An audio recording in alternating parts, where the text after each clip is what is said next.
Chào mừng các bạn đến với chương trình Tâm sự cùng VKL Shop. Hôm nay chúng ta có một vị khách rất là đặc biệt. Em tâm sự cùng khán giả đây nè. Dạ em chào anh chị ạ. Dạ em xin phép nói trước, em là con người rất là nhạy cảm á, em dễ khóc lắm. Ủa, em đang khóc á hả? Dạ. Anh không thấy một giọt nước mắt nào hết.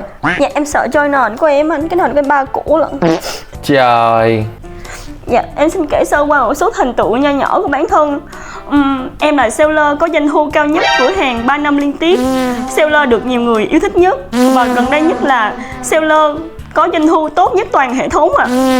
Nhưng mà em thấy mọi người, các seller khác còn nỗ lực hơn em, nhưng mà em không biết tại sao sếp em lại chọn em nữa anh. Ủa em nói vậy em không sợ sếp em buồn hả bé?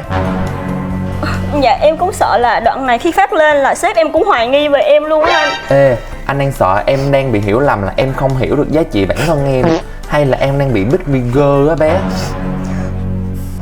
Dạ mọi người nói vậy thì tội em quá.